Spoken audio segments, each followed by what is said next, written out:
Like when I was chatting with her at the wedding, and I'm like, oh my gosh, this is where it all comes from. It's from my deaf aunt. I love it. Amazing. Yeah, and she's hysterical too. I always love to tell people this about her. It's like I've always loved to scare her. What? Because she doesn't scream like most people. She thinks that she unlike everybody else goes ah or something like that.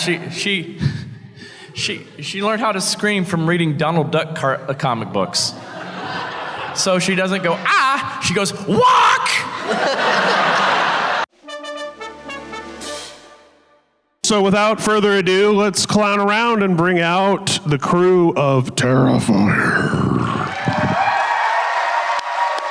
Hello, everybody. Feel free to put on. Hi. Sup, honkies? Hello. All right. So we have been blessed at Silver Scream Con, with the first two.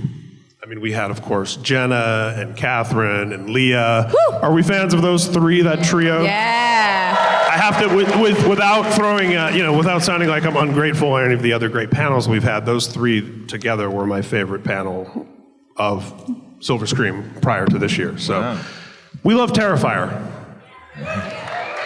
So we'll just have a little conversation up here, and then this is a packed room, so I'm going to get to the audience questions a little earlier than usual, because I know you guys have a lot of stuff you want to ask. Let's go all the way back to the beginning, your origin story.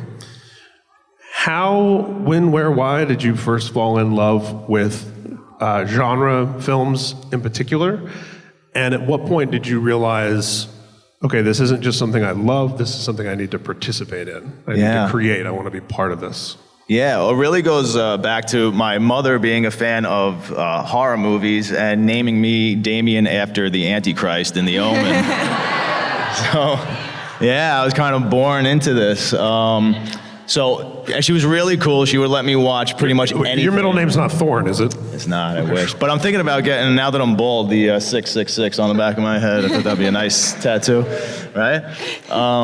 So always watched horror movies, and she was really cool. Even just rated R movies. She would let me watch like just really cool action movies like Commando, Rambo, all these things. When I was RoboCop, she took me to see in the theaters when I was 4. So like really cool movies. And then I pretty much grew up in this mom and pop video store that was like in walking distance from my house. So I'd go there all the time and rent movies just based on how awesome the VHS covers were. And I discovered this VHS called Scream Greats, which is an hour-long documentary on makeup effects artist Tom Savini. And when I saw that, and I saw Tom Savini fans here? Yeah. Yep. You're speaking the language. That's my sir. guy. It's probably the most influential person in terms of me being a filmmaker. And when I saw that documentary, and I saw that somebody actually creates the monsters, that was a big light bulb moment for me. And I was still very young to really start experimenting, because I've been watching that since I'm like 7, 8 years old. But when I was 12, I actually went to meet him at a horror convention, and just so happened a vendor was selling starter makeup kits, and another vendor was selling real machetes that were dulled, and they had the semicircle cut out, which is a classic Tom Savini trick. It looks like it's like buried in your neck. And my mother had taken me, and she bought me all this stuff, and I went home and I just like dove into that makeup kit, and I was putting scars on my friends and making little home movies with this machete, and that was just the beginning of like first day of the rest of my life. So that's really where it started. Man, what an insane full circle moment to think about, you being at that convention, talking to Tom Savini, Well, getting a little this, a little that, and then here we are. And here we are. Can I tell you, the real full circle is he's actually in Terrifier 3 now. He has this little cameo in him. Yeah. Very cool. Yeah. And by the way, when you said Commando and Rambo, like, I mean, I could spend the whole day talking about either one of those. Yeah, for sure. So yeah, and RoboCop like has this kind of crossover where it's an action film, but it has some like full-on splatter and gore. Super, uber violent. Yeah. So I gravitated toward violence for some reason. As you can see, I still do in my work. Yeah. I don't know. There's something very profound, and always as a kid, I was just, even when I was obsessed with playing with G.I. Joes and stuff. So everybody had to stay out of my room. I was in my own little world. Did you have the USS flag? Were you that kid? No, I didn't. Yeah. No. Everybody always knew the kid, but no one ever was the kid. Yeah.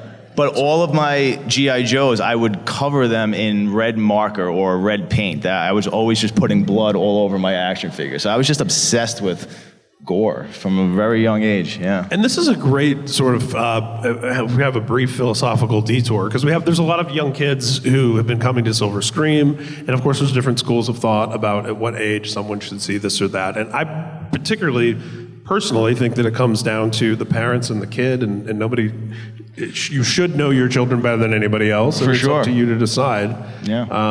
what's appropriate and when and where.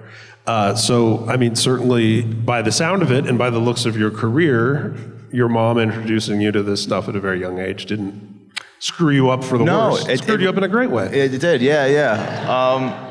She trusted that I knew that it was fantasy and I could tell the difference between reality and fiction, which I could. And also, there was like this little experiment going on in my childhood, like a social experiment, because I was the weird kid who would watch all these horror movies. But I grew up with 5 kids the same age. They're still my best friends till this day. We all lived on the same block, houses apart. They weren't allowed to watch the things I watched, but when they'd come over to my house, of course, I'd show them everything that I was watching. So literally, from the time we were 5 years old and I was watching these, they saw everything that I watched all the way up until we all parted ways in our, from like 18 to 25 and went on with our lives. None of them turned out to be psychopaths or serial killers. In fact, they're, court officer, a police officer, a fireman, an engineer, So I really don't think these films create maniacs. It's all about if you have a good upbringing, I think. Yeah. Yeah, as a weird kid who liked horror and punk and heavy metal and all that kind of stuff, the kids you were supposed to aspire to be when I was growing up were the like captains of the football team and whatever. And weird, it's like football players who are concussing themselves or murdering their wives or Yeah, right. It doesn't seem to be us. So No. I'm just saying. Yeah. Maybe there's something to that. Turn over here and let's start all the way down at the end. We can go one by one. Hi. When did you first see a horror film? Terrifier 2 was my first time seeing a horror film. I didn't watch the first Terrifier before I filmed the second one. I just kind of went into it. Yeah. And then the first time I saw a horror film was the premiere of Terrifier 2. Wow. And do you good think one that to start out made with. it maybe easier to handle because you could look at the screen and be like, well, I understand how this was made, and I know these people, and I know that person's still alive, and kind of help, I think it was easier because I knew everyone I saw behind the scenes and everything like that. So have you had an era yet where you're revisiting classic horror movies, or are you still not quite there? Not yet. Well, welcome to the community. You're very welcome.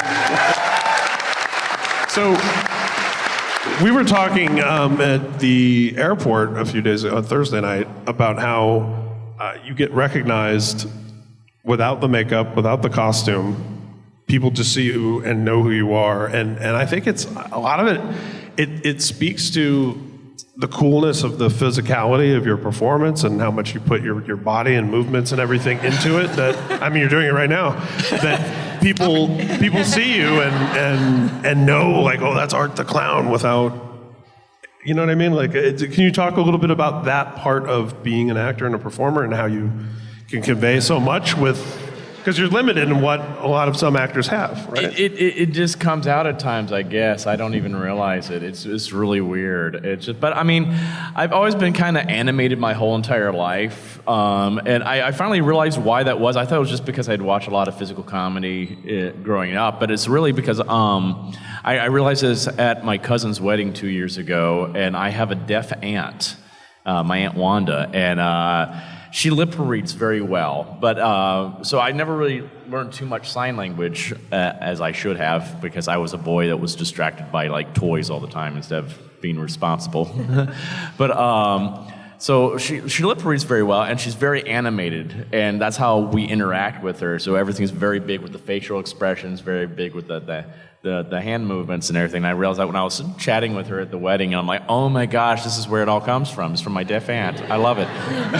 Amazing. Yeah, and she's hysterical too. I always love to tell people this about her. It's like, I've always loved to scare her. What? because she doesn't scream like most people.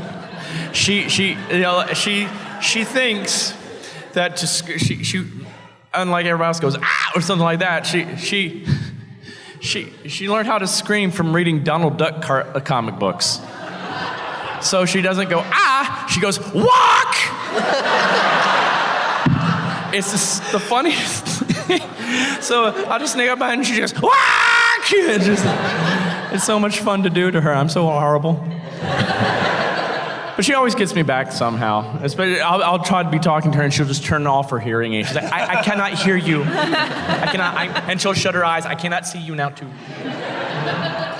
And can you tell us a little bit about your origin story in terms of falling in love? When you mentioned comedy and physical comedy and falling in love with movies, and at what point did you realize, okay, I need to be, put me in, I need to get in this? Yeah, I was watching all the greats, and my parents and grandparents gave me great education in cinema, especially with the great silent comedians or just comedians in general. I love comedy. That's always been my thing, and I was watching Silent comedians, Buster Keaton, Charlie Buster Chaplin, Keaton, Mr. Bean. My other aunt gifted me a whole set of Mr. Bean tapes when I was about 12 or 13 years old, and I would just sit there and watch them over and over and over and over and over and over. And I had always wanted to play a character like Mr. Bean, one of those silent, mischievous characters. And so when this opportunity came up, because I had seen All Hallows Eve, so I knew that character, and I remember even watching All Hallows Eve before I even knew about Terrifier, and I was like, oh my God, what a great character. That's like an evil Mr. Bean. I would love to have an opportunity to play a character like that one day. And then that opportunity came up, and I'm like, oh my God, yes, put me in, coach. So that was, I never thought I would actually be doing horror though, because I was always a comedy guy. I actually moved to New York City originally to do Broadway. I was a musician before anything else, and I come from a family of musicians. And that's what I want. I want to be on Broadway, and I had been up for about 4, 5, 6 different Broadway tours and final callbacks, and all of them fell through right before Terrifier. And I just chanced upon that audition notice one day, because I was like, I've always wanted to do film work. All I had done some extra work, maybe some background work, and I was like, I'd really like to get my feet wet in this industry. And I saw that audition. I was like, well, that's a great character. That'll be fun. That'll be a great thing to put on a resume one day. I don't know if anybody's going to see this because it's a low-budget independent film, but why not? My agent fought me on it, and I am not with that agent anymore. and I had no idea it was going to change my life. So it's been a fun ride, and I was a little late to the game with horror, because my mom was a chicken. She thought The Fall of the House of Usher was the scariest movie she had ever seen in her life, and so we never really watched horror movies in my family. And my dad might watch some of those late night sci-fi movies or something like that, but those are tame. And it wasn't until my senior year in high school when Scream 2 came out, so that kind of dates me. But my cast was going to go see Scream 2, and there was a girl in the cast I had a crush on. She asked if I was going, and I couldn't chicken out in front of her. So I was like, yeah, sure, I'll go. Sure. And I had a blast. And I was like, after that, I was like, I was hooked. I was like, I don't know why my mom's so afraid of these movies. These things are so much fun. And so that next year in college, my buddy that I roomed with and stuff like that, we were friends in high school. He came from a very conservative Southern Baptist family, so they never watch horror movies either. And we just rebelled, and would go every single weekend and just rent a whole stack of all the movies of one franchise. And so like one weekend would be all the Nightmare on Elm Street movies. Next week it would be Texas Chainsaw Massacre, and we educated ourselves that way. But like I said, I never imagined I would be here now, though. So it's been quite a journey. Oh, it's so amazing. And also welcome to you, sir. Welcome to the world. Thank you. Thank you. And I was thinking as you were talking about it, whenever Spencer inevitably writes his Broadway show, he will undoubtedly be in it. So probably. Oh, that would be great. We've even chatted. It was like, oh my God, we should totally be on stage together doing some. Because Full circle. We sometimes bust down some Les Mis or something like that. And it was like, people are like, what is wrong with you guys? It's like, it's Les Mis. It's beautiful. So the same question. What caused you to fall in love with movies, TV, and how did you kind of get the bug of wanting to be part of it, all of this? Yeah, I was raised by my mom and my grandmom, and when my mom was at work, I would always watch I Love Lucy with her, so Lucille Ball is a huge inspiration to me. Sally Field, God, so many women. But also, I love Jackie Chan and Bruce Lee and Michelle Yeoh, and that inspired me to do martial arts. And I've been doing martial arts for about 20 years. And my goal was to be like a Jackie Chan type of character. Like I really wanted to do martial arts in like silly comedy movies, like Rush Hour.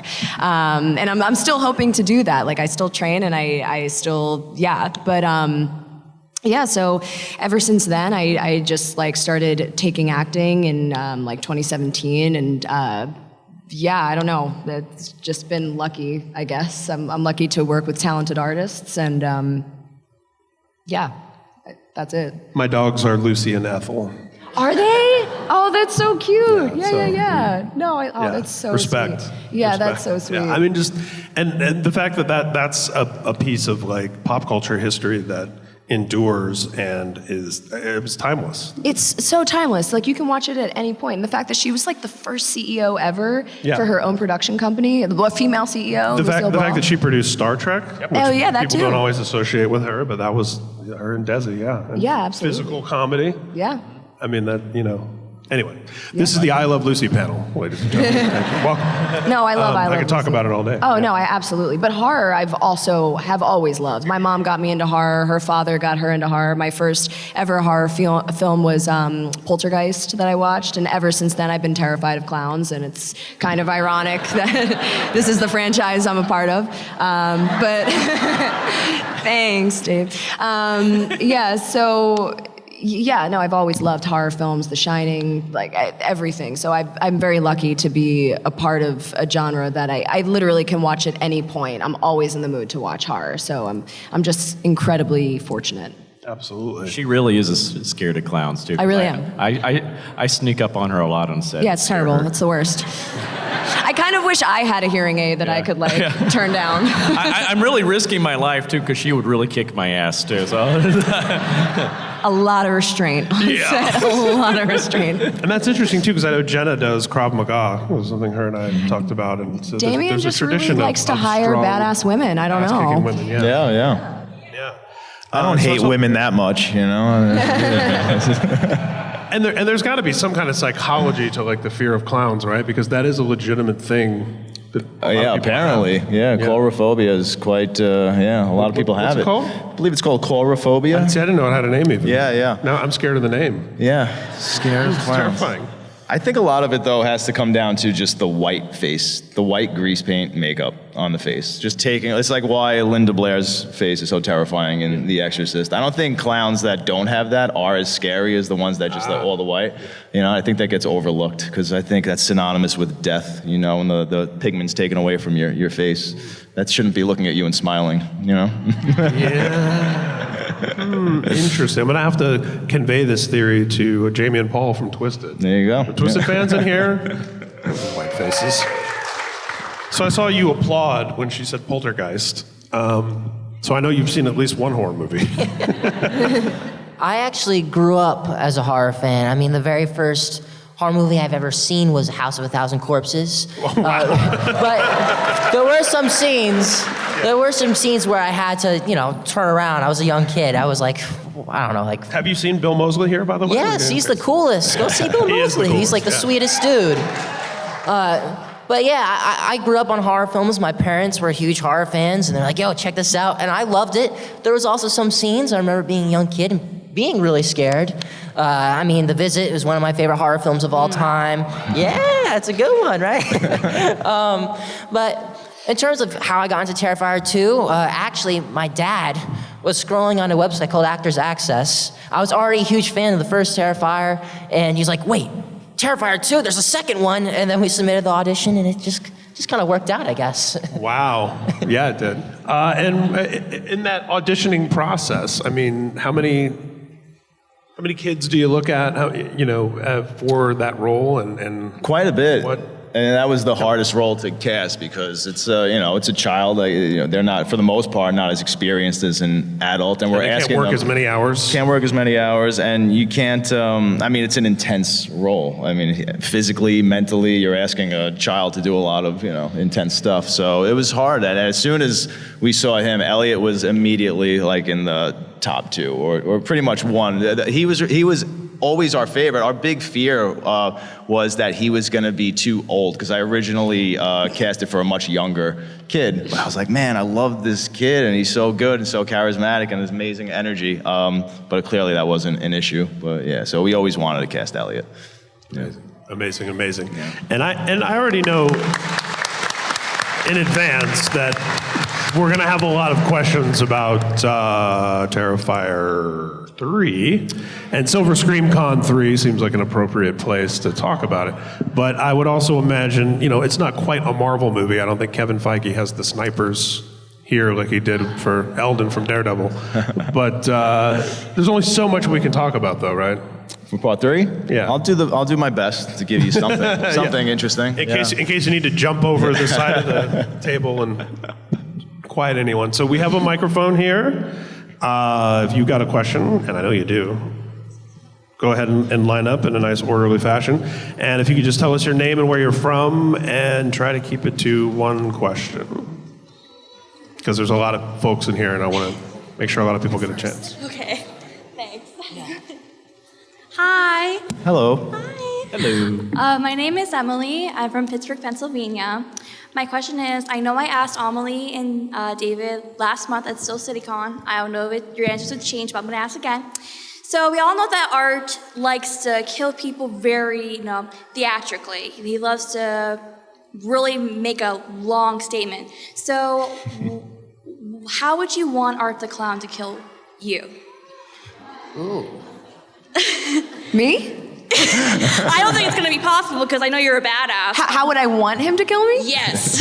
Oh my gosh. I would want it to be something crazy. Like something, Damien could, it's funny, I forget when, I think it was during the pandemic, but Damien and I would DM each other talking about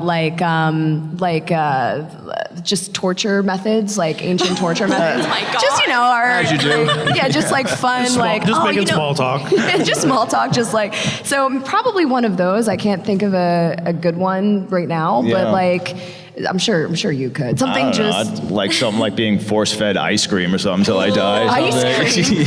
Yeah. Not like being and she's like hung lactose upside down and cut in half. Could it be something I enjoy at least? No, I think I'd want it to be very bloody, and I would want to go down with like a very decent fight.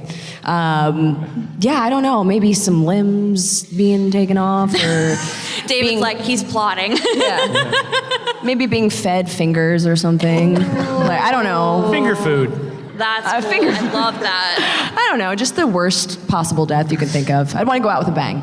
Oh, nice. Yeah. Love that. Yeah, I'm thinking like licked to death by puppies. Right, something that Like we're on by the same puppies. page. I don't know what the hell they're talking about, but yeah. Good question, though. Thank you. Art the Clown puppies. Art the Clown puppies. Oh, yeah. They're in makeup. What's good, guys? Thank you so much for being here. I don't really have a question. I just wanted to say quickly, 5 years ago, I had the honor of interviewing you, Damien and David, at Fear NYC, a film convention in New York City. And it's just been so fucking awesome watching this just grow, and just your guys' careers, and getting to meet you guys and see you guys grow. Thank you. It's just an honor, so thank you so much for your work, and I'm so fucking excited for Terrifier 7 and Mean One 3. I'm so excited for it all. Thank you so much for all your work. buddy. Thank you. I appreciate that. Thank you so much. My name is Nathaniel. I'm from Manchester, New Hampshire, and I was wondering, for each of you, what is your favorite moment filming any of the 3 films? That's tough. I don't know if we can answer. Favorite moments. There's a difference, though, between favorite moments of actually filming and favorite scenes. I think the most fun I've ever had, probably the hardest I ever laughed filming was in Terrifier. That was the first one, was Dave riding that little bicycle. at 4 o'clock in the morning, and we were all so delirious, and just seeing him try and ride that and really crashing. I mean, when he crashes, that was real. I put that in the movie. I mean, it was, and he's singing, because there's a lot of times he'll be speaking like during the action of the film or making noises all the time, and then I just cut out the audio, you know? So he's just riding in circles, singing Queen, you know, Bicycle Race, and everything. So that was fun. Things like that are fun. It's usually really grueling and stressful, but that was a nice moment. That was fun. That was nice. Did you want to? Honestly, for me, I know it's a little bit of a cop-out, but I love the whole experience. Just to be on set and work with very talented, wonderful people, it's honestly a dream come true. Yeah, you're absolutely right. But yeah. It is, it's very Good luck hard. following that answer. What's that? Good luck following that answer. I know. He always gives the best answers. But yeah, it's incredibly hard to answer that question. Like they both said, and like how Damien said, there's a difference in like filming and actually seeing. And a lot of my favorite stuff is stuff I'm not even a part of. And there is a moment in Terrifier 3 where Dave and I are looking at each other, and I've DM'd you about this moment, and he just looks insane in this moment. And no one has a better view than me, because I'm right in front of him. And I mean, the camera's gonna pick it up, but like I'm very excited for people, and Damien probably also knows which moment I'm talking about. I'm very excited for people to see that moment. And also just like working with these actors is a dream come true, and like being able to collaborate with Damien, who's so collaborative. It's just, I mean, it's incredibly hard to answer that question. I'm just lucky. I like it all.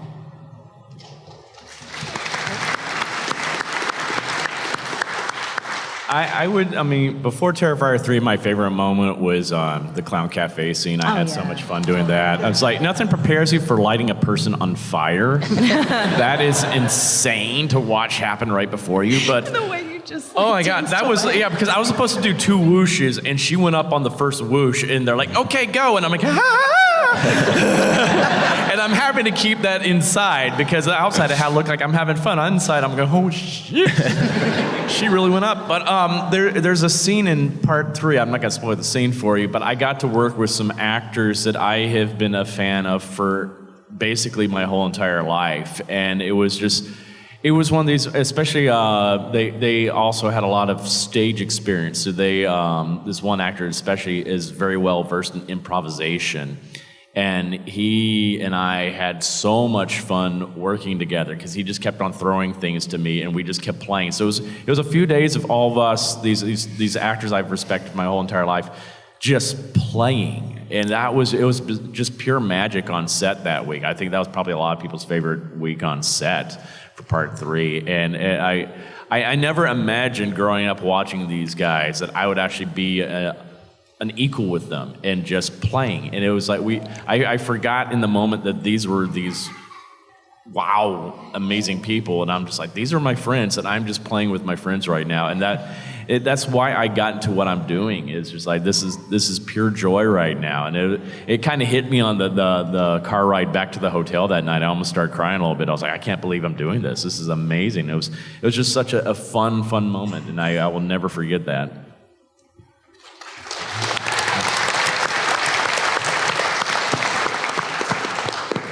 My favorite scene was the possum scene. I had so much fun doing that one with David. We just had a good old time playing around with it, and I didn't realize it was an actual possum carcass until afterward.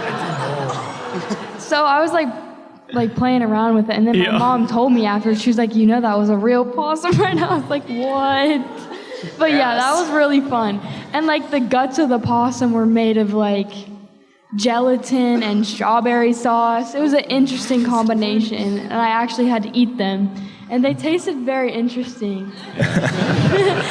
They tasted like, I feel like they tasted what I think crayons would taste like. But yeah, that was a super fun scene. Yeah, there's a lot from that scene that people didn't even see. I know, a lot got cut out of just improv and stuff. Yeah, but there's like a whole probably mini movie of just playing with this dead possum. It's like I was playing fetch with them. I was playing play dead. This is a possum dead. It was fun. Did a puppet show with them. Oh yeah. Oh yeah. So gross. It was demented, very demented. Thank you. I just want to mention, my favorite scene is the store scene between you two with the glasses. People love that. It's such a good one. That was such a fun scene. It was a too. fun scene. I like any of those scenes where Art just messes with people in public. Yeah. It's just like he's such a jerk, and I love it. He's such an asshole. And he's definitely an asshole in this next one. Just wait. There's some great scenes like that in part 3. Yeah. Thank you. Thanks, buddy. Hi, my name's Ethan. I'm from Manchester, New Hampshire.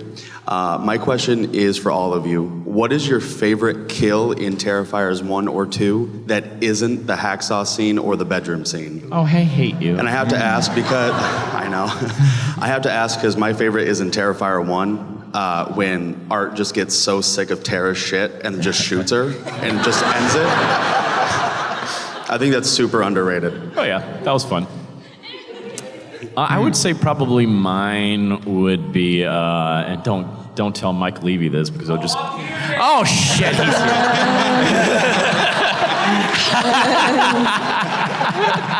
here. I just loved his decapitation. I thought that was just such a fun turning him into a human Pez dispenser was just a lot of fun.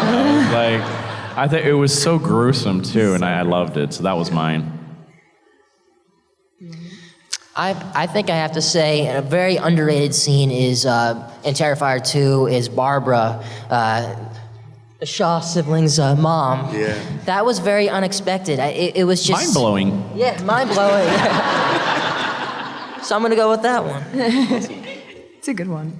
I would say the same thing as Elliot said. I love that part. I don't know, you don't really see it coming, and all of a sudden it's like, boom. So yeah, that one's very underrated. Yeah, they're all really good. I always say I really liked Brooke's kill because they used condoms, right? I'm right at that, right? You used condoms for the bubbling on her face. I did, yeah. Because it was such a low budget when they threw acid on her face. And you need to be safe. Damien, yeah, exactly. Damien was blowing into a tube to look like her face was bubbling from the acid, and the bubbling was condoms. And I was blown away by the just the innovativeness of having So was to. Barbara. So yeah, there's so many good kills, and just with these practicals, how can you not appreciate them all? Yeah, I was gonna say the Brooke kill as well, just because very savage, sadistic. But since you already said that, I think I really like the reveal of the cat lady kill in part 1, and just seeing Dave prance around wearing her body. That was by far the most awkward moment ever in the entire franchise, I would say. Because I always say, telling that story, we didn't know what Terrifier wasn't Terrifier when we were shooting the original Terrifier. It was just this weird indie killer clown movie, and there had to be a lot of trust going on. It was easier for part 2 because everybody knew what Terrifier was, but trying to convince Dave to do that, that was a conversation. Originally in the script, he wasn't supposed to be naked. He was wearing her body parts over the clown costume, but as we got closer, I was like, that's not gonna look as cool and as disturbing as if he was naked and bloody. And then this is Dave's first movie, and I call up Dave, and I tell him the idea. I'm like, well, what do you think? I'm like, I really think it's gonna be a lot more disturbing if you do that. And there's a little bit of a pause on the phone, and then he goes, okay. Well, I figured, because Catherine was really exposing herself in such a vulnerable way for what was going to be the kill of the movie. We're just like, if she can do that, then I can do this. Because, it will definitely be really freaky. And I'm like, yeah, sure, okay. I'll just gross people out with my tush. So, yeah. We get a lot of your tush in this franchise. I'm sorry. You look great. Thank you all. Thanks, buddy. Thank you. Hello, I'm Patrick from Rhode Island. Hey, You mentioned someone said something about the old silent comedians. I was just wondering how much influence the old cartoons had. Even I think it was Betty Boop, the Coco the Clown? yeah, it was just like art, and then so much watching it. I had this idea of honestly, watching the Terrifier movies, I laughed harder than I have at any movie in a long time. That might get me locked up in a pad itself. Just the, how much the old cartoons like Tex Avery, Chuck Jones had on influence on everything, because basically art just reminded me so much of, oh, Wile E. Coyote got the Roadrunner. That's exactly what he would look like when I was sitting there smiling with the blood all over him. Just how much old cartoons had influence. Well, me, definitely. I mean, I'm very much inspired by the silent film actors, horror actors, like Lon Chaney Sr. is one of my favorite, you know, and The Phantom and The Hunchback, all those movies. But in terms of your acting, I mean, what you bring to it, that's all your personal, you know, Chaplin and Buster Keaton and your influences. Plus, I'm a big Warner Brothers fan too. I'm like, I love that. And I kind of looked at it as art as kind of like being horror's version, you know, like of Bugs Bunny. So he's that kind of mischievous little scamp that's always just trying to one up everybody, and that's one of the takes I took to him and stuff like that. Plus, I'm a huge cartoon freak anyway. I'm like, I love cartoons. It's like one of my dream roles would be to reboot the Mask franchise. Yeah. I could see you doing that. I would love that because I would like to do it like the original comic books, the Dark Horse comics, where it's just dark and bloody and violent. And I think now because of the Deadpool movies, that's something that could actually be done now. Because the Mask comic, so many people think like Jim Carrey, but in the comic book, it only affected the guy wearing the mask. So when you had like the guy pulling the giant machine guns, it's like everyone sees them, lying down with the X's on their eyes. In the comics, that's just red mist. Oh yeah, it's fantastic. It's so dark. I love it. Thank you. Thanks, buddy. Hey, I'm Alex. I'm from Boston. I was just more wondering if you had the keys to any established horror franchise, what would it be? And would you rather remake it or make like a legacy sequel? Oh, yeah, no, I'm on record saying I would kill to make a Friday the 13th reboot. Yeah, that would be amazing. You know, I believe I met a guy here this weekend who you might want to talk to. Yeah? Oh, that's right, he is here. Yeah, wow. He was sitting right where you were sitting. Wow, yeah, that's cool. On Friday. Yeah, Jason was always my guy growing up. You know, and he's more violent than some of the other ones, so I could do some really cool things with his kill scenes and try and just make it scary, really, really creepy, as if you've never met Jason before, you know? Cool, yeah. So who knows, maybe when I'm 70, they'll let me take a crack at it. and would that be a reboot or would it be a legacy sequel? No, I'd like to do a reboot, yeah. Yeah, that'd be sick. Cool, thank you. Thanks, man. Hi, I'm Shelly from Saratoga Springs, New York. I was wondering, so I heard a rumor that you actually got sick while filming the new movie. Is that true? And if it's not, or if it is there any other scenes that were like almost too like, I can't really do that, or anything like that? Well, I want to answer the second question first. Yeah, in like part 2, when I was having to dig into Allie's chest and everything, they had all the Oh, it was Brooke's chest. Brooks. I mean, oh God, brain fart. But yeah, Brooke's chest. It was like they had all this different meats and stuff like that in there and ribs. So it was a smorgasbord of like textures, and it was really gross and cold in there. And then we had to go eat dinner right afterwards. And I have E. coli and salmonella all over me, and I'm like, oh God, no! And they just leave me there. I'm like, guys, I gotta eat. But that's where he had to take out a lot of audio because I'm sitting there the whole time going, oh God, oh no. That's the real Art the Clown for you. Yeah. This is wrong. This is wrong. But yeah, in part 3, it is very true. They have this all on video. They just can't release it yet because it's a big spoiler in the movie. But yeah, I didn't throw up. I got very, very close. I was proud of myself. Because I didn't want to ruin my makeup because Heather had spent all these hours just doing my makeup, and they're like, okay, let's roll. And I'm like, oh God, no. And it's something that it's one of those things that really, it's one of those few things that really grosses me out. And I just feel that Damien deliberately put that in there just to really mess with me for once. I would never. And they were just, I think they were all ready for that too. They're like, okay, is David going to spew? And I'm just like, oh God. And the location we're in, it was very hot and warm in there, and there were a lot of odors in there too. And then one of my other co-stars decided to just, who was not in the scene at that point, decided to just come in eating this smelly bag of corn nuts and just made things worse for me. And they're coming out, Really Dave, experience. how are you? I'm like, God, go away. And because sometimes I would have some doubles come in for me, like when I'm in makeup and they need to still film things. So like Steve Dalsell would fill in for my arm at times or my leg or something like that. I'm like, can Steve just go in for me right now? They're like, oh, no, Dave. No, your face is right in the shot. I'm like, oh, God, why? But we got it. And you might be able to figure it out because you'll probably gross you guys out too. I mean, this is probably one of my favorite kills in the whole franchise because I think this is it's horrific. It's terrible. Can't wait I've never seen a kill like this ever in a horror film before. Like when he wrote this, I was like, what is wrong with you? I'm like, this is bad. This is just bad. It's not funny. It is just gross and disturbing. And that's what got to me too. I was like, oh my God, imagine this actually happening to a real person. And so, it's cruel. Yeah. It's cruel. You might have some fun watching the scene too. Oh my gosh. All right. They're not all that cruel. There's some fun ones in there too. Thank you.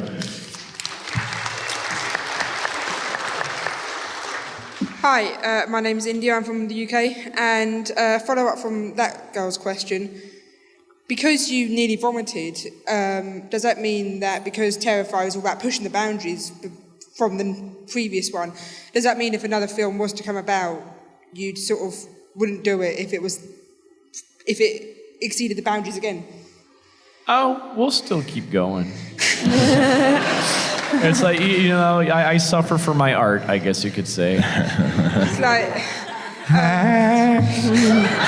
and a question for the entire panel, if that's all right. It's like, because Terrifier does push the boundaries, and even die-hard horror fans don't watch it, it's like, what's the most uncomfortable scene that you've had to film? Yeah, well, I think it was the, like I said, the cat lady scene, but also the scene where he's interacting with the cat lady, with the baby doll. That was just, it was such an awkward, weird scene. But yeah, there's a few. The franchise is filled with uncomfortable scenes to shoot. Yeah, I don't know. What do you guys think? Anything I had to show my butt, I was just like, I'm sorry. I mean, I think I got it pretty easy. Honestly, the most uncomfortable scene I've ever had was just me falling down. I don't know why. That was just so hard for me to do. But I would say that's it. I got it easy. I know, Lauren. Yeah, but then there's scenes that are maybe awkward or, intense, and you just don't want to be in that situation. Like for the actor, it's going to be a really intense scene, and everybody's sort of, tense or whatever. But then there's just scenes that the environment is awful. Like when we filmed the entire climax of Terrifier 2 in the Fright Factory, the haunted house, it was like being in a cave for 3 weeks in the middle of the night. I mean, just no heat, and everybody's getting sick, and everybody's tired, and we didn't really have union rules on that movie, so we could, if we needed to, like there was one day where I was up for like 26 hours, just like back-to-back days shooting. I would just like nap in between takes if I could, so that's really uncomfortable and awful, and that's how it is to shoot these movies a lot of times, so that's not fun. Yeah, no, that sort of discomfort, yeah, we've all had, but I know what you mean. You mean like discomfort in like the kills are so uncomfortable that you're like, ugh. Jonathan walked into the dining room and saw Art literally put mashed potatoes in the mother's head. Yeah, that is really awful. Yeah, that's terrible. Luckily, it's amazing, but it's terrible. It's cool, but it's also like, what the fuck? But yeah, no, I think I'm kind of in the same boat as, I can't speak on Terrifier 3 yet, obviously, but for my experience on Terrifier 2, I kind of got it. Well, I didn't get it easy, but in terms of what I had to see, I felt like not as much as some of the other actors, like the actors that played like Brooke, Allie, Barb, our mom, I think they got it, and especially Catherine and Puya and Dave. So I think I lucked out. I can't talk about 3, but I guess you'll find out.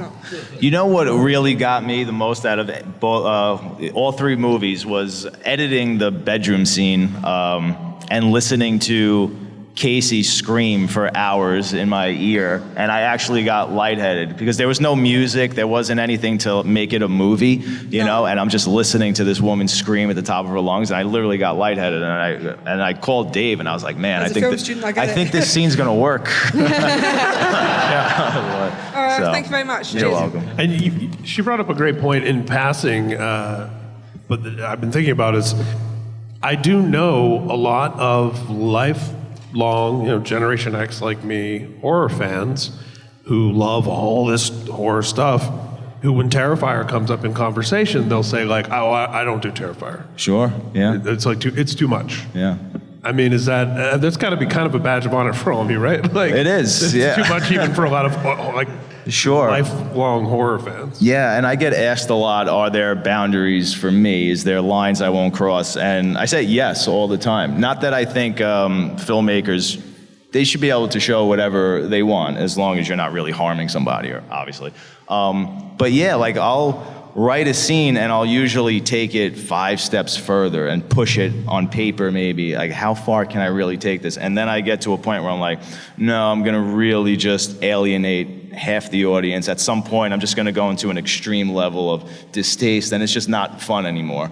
But I like to get right up to the line and maybe just step right over it and show you something that you're not gonna get in your average rated R horror movie. So, but a lot of that just comes to really loving the craft and the artistry of makeup effects and the gore and just pushing it and showing you, it's like people just stop, because of the content or the context, and they just stop appreciating what's really going on and the artistry that it takes to freak you out, It's not just like, oh, we're killing somebody. You're really, somebody spent days, weeks sculpting this and then finding out the right place to, put these wires and how do you get the blood to spray in a certain way. And, these brilliant artists who come in and paint it to make it look like flesh. I mean, it's not just, hey, let's just kill somebody. There's a lot more going on with these scenes to appreciate and admire. It is actually art, no pun intended. Yeah. Hey, my name's Richard. I'm from Montreal. There were a few questions I wanted to ask, but obviously a lot of people have very creative and extensive minds, so a lot of them got covered. So I guess, I know you can't really speak much on 3, but it's more of a question related to what made you decide on Christmas as a theme. Yeah, man. I really think I got to give credit to that to my partner, my producer Phil Falcone. When we were shooting, I think it was when we were shooting 2, and because 2 we spent years, so every season would fly by as we're shooting this movie. And I think we were driving up to set, and it was Christmas, and just in passing, he was like, "Oh, we should do an Art the Clown Christmas movie." And I always loved Christmas horror, the subgenre. Especially Black Christmas is one of my favorite movies of all time, the original. Yeah, and especially the Tales from the Crypt episode, the Maniac Santa Claus, and All Through the House. I don't know if you guys, I'm sure you guys know. Yeah, so those are the 2 biggest Christmas inspirations for Terrifier 3, tonally. But it was also, I didn't want to just keep repeating the same thing over again and just do another Halloween movie. This puts him in a whole new environment, and now we can play with all these classic Christmas tropes, and putting him in those scenarios is hysterical, and it's also really disturbing. And he's already walking around carrying this huge bag of goodies like Santa, so it was just perfect. It seems so natural. Yeah. Awesome. Thank you very much. Yeah, you got it, buddy. Great question. Hi, I'm Marissa from Massachusetts, and obviously I'm a super fan. One of the things I loved about Terrifier 2 were the interactions between Art and the little pale girl, so I just wanted to ask you, what went into the creation of her character and casting the actress to play her? Yeah, you look amazing, by the way. Thank you. So great. Yes, you look so good. You're a fan? So cool.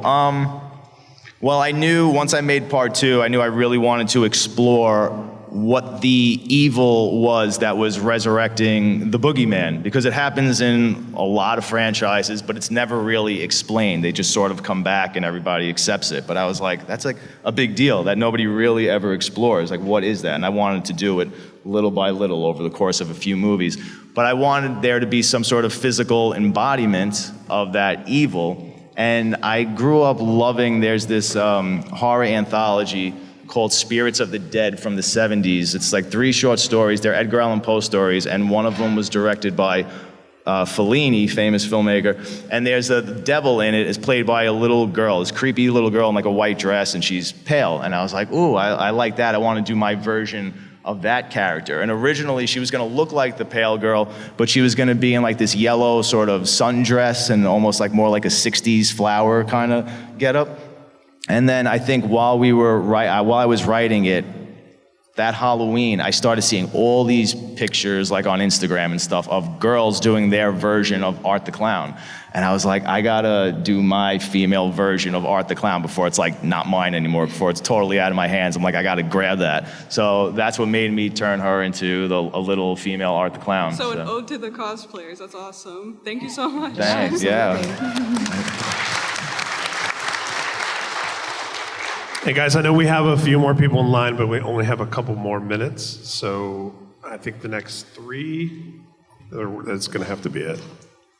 Hi, I'm Peter from Burlington, Vermont. I'm just curious if the now iconic Art the Clown, like sunflower specs, was that just like a dollar store find, or did you get like a costume designer on that? Oh my God, that's it. No. So I'd written, that was like my homage to the scene in Pee-wee's Big Adventure when he goes into the magic shop. Yeah, it's one of my favorite movies.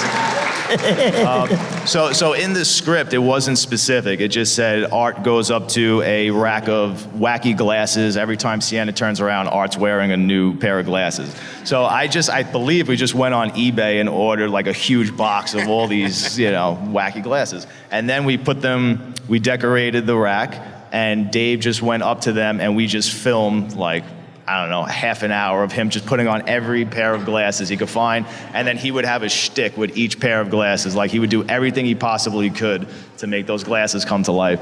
And then when I get in the editing room, it's like I get to choose my favorite ones, and there was just something so striking about him with those yellow glasses on. And I was like, this is definitely gonna be one of them. I could only pick like 4 before, or 2 or 3 or whatever. And I just loved that look. He was even taking it farther, like he was giving the peace sign and stuff. I was like, maybe that's a little too far. I don't know, maybe I should have put that in there. But yeah, and then it's in it for 2 seconds, and you guys absolutely love it. So thank you, that's so cool. Thank you so much. Awesome. Hi, my name's Morgan. I'm from Pennsylvania. Hello. And so nice to have you guys all here. Thank you so much. Thank you. Now that Terrifier's hit iconic level for sure, have any of you guys met any other actors or celebrities that you've personally looked up to that has recognized you for your role? Oh my God, it happens all the time. Literally this weekend, Eli Roth, I was just fanboying out the entire weekend. He's one of my heroes. It happens all the time because we do so many cons and we admire and grew up with all these people. So we still pinch ourselves every time we're talking to Bill Moseley, Kane Hodder, all those guys. We love them. So it's incredible. Yeah, one of my favorites is because this is someone I've respected my whole entire life, kind of modeled my career off of, was Doug Jones. And it's that was another very physical performer. Amazing. Yeah, now we've become friends and stuff like that. It's so surreal, but that was a big moment for me. And I always say Doug is like a human being everybody should model themselves after. He is just the sweetest, kindest person. It's just like that was such a treat to know that he had actually seen my work, and I'm like, oh my God, you don't realize, you. So that was really cool. Yeah, it constantly happens. Aside from meeting you guys, which obviously we love doing, like we get to meet these people that we've been fans of our entire life. Like even this weekend, like the Broken Lizard guys, like from Super Troopers, we were talking and they were fans. I was like, what? Like I love you guys. So it's absolutely crazy. Do you want to do repeat? What's that? Do you want to do repeat? Repeat. Do you want to do repeat? Oh, I see what you're doing. Fuck off. It wasn't a test. And I'm so sorry, this is going to have to be the last question because we do have to wrap up. Me? Yes. Okay. Hi, I'm Archie. I'm from Wellesley, Massachusetts. And obviously Terrifier has a lot of great kills, but what is your favorite kill from any horror film? Oh, favorite kill from any horror film, not outside of Terrifier. That's such a tough one. Oh my God. I don't know. I'm a big fan of the zombie subgenre. I love Dawn of the Dead and Day of the Dead. So I'm a big fan of the effects in Day of the Dead, and I love seeing Captain Rhodes get torn apart at the end of that. It's one of my favorites. Yeah.